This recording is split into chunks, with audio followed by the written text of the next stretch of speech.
भाजपा विधायक ने आज राजधानी के तेलीबांधा में बने सामुदायिक भवन निर्माण में अनियमितता और नियम विरुद्ध अवैध कब्जे का मामला उठाया। उन्होंने इसमें करोड़ों के सरकारी पैसों के दुरुपयोग का आरोप लगाते हुए दोषियों के खिलाफ कार्रवाई की मांग भी की।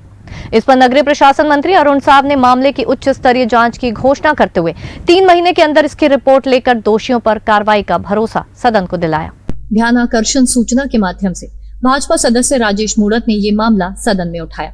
उन्होंने कहा कि शताब्दी नगर में अटल आवास के लिए आरक्षित भूमि पर बिना प्रशासकीय स्वीकृति के करोड़ों का भवन बनाकर उसे सामाजिक संस्था को दे दिया गया। वर्ष 2020 में ये सामुदायिक भवन बना और 2022 में सद्भावना समिति के आवेदन पर इसे MIC की स्वीकृति से दे दिया गया, जबकि इसके लिए निगम आयुक्त से भी सहमति नहीं ली गई। इस भवन के निर्माण और यहाँ विलासिता के सामान में 3 करोड़ 73 लाख रुपए नियम विरुद्ध खर्च कर दिए गए।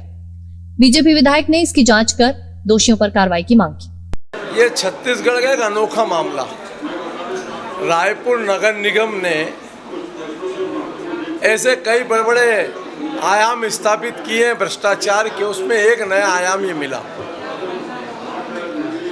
एक सामुदायिक भवन के अंदर ध्यान आकर्षण के माध्यम से माननीय मंत्री जी से पूछा कि वो भवन का TS कितने का हुआ।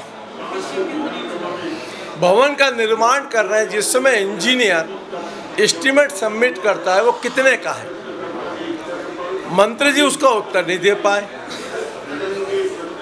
जब आप उत्तर नहीं दे रहे, आप कह रहे 3.5 करोड़ रुपया लगभग खर्च हो गया। ये पहली बार देखने को मिला क्या जहां अटल आवास है वहां गरीब परिवार को शिफ्ट करके वहां पर सामुदायिक भवन का निर्माण कर दिया। और सामुदायिक भवन का निर्माण 2020 में हो गया और 2022 में एक आवेदन खाली 1 पेज का आता है। जिस सामाजिक संस्था को ये भवन आवंटित किया गया है, उसकी अध्यक्ष पूर्व मंत्री शिव डहरिया की पत्नी शकुन डहरिया है। इस मामले में शिव डहरिया ने कहा कि यह जमीन सरकारी नहीं है, ये समिति की है, जिसमें भवन बनाकर सरकार से अनुमति मांगी गई थी। MIC की स्वीकृति के बाद भवन निर्माण किया गया, जिसमें कहीं भी नियमों का उल्लंघन नहीं किया गया। उन्होंने कहा कि इसकी आड़ में राजनीतिक लाभ के लिए भाजपा बदले की राजनीति कर रही है। जहाँ तक ये कह रहे हैं कि जमीन सरकारी है, तो मैं आप लोगों को पहले बताना चाहता हूँ कि जमीन सरकारी नहीं है। जो समिति है उसका जमीन है और समिति ने वहाँ पे सरकार से सामुदायिक भवन बनाने के लिए अनुमति मांगी थी और उसी के अनुरूप अनुदान स्वीकृत हुआ था और नगर की MIC ने प्रस्ताव पारित करके उस सामुदायिक भवन को संधारण संचालन के लिए संबंधित समिति को हस्तांतरित किया था। और आप तो उसमें कहीं नियमों में कहीं कोई उल्लंघन नहीं हुआ है। माननीय मंत्री जी ने भी विधानसभा में अपना जवाब दिया कि नियमानुसार ही बना है, नियम के तहत स्वीकृति हुई है, एस्टीमेट TS बनता है, उसके आधार पर स्वीकृति होती है, उसी आधार पर बना है।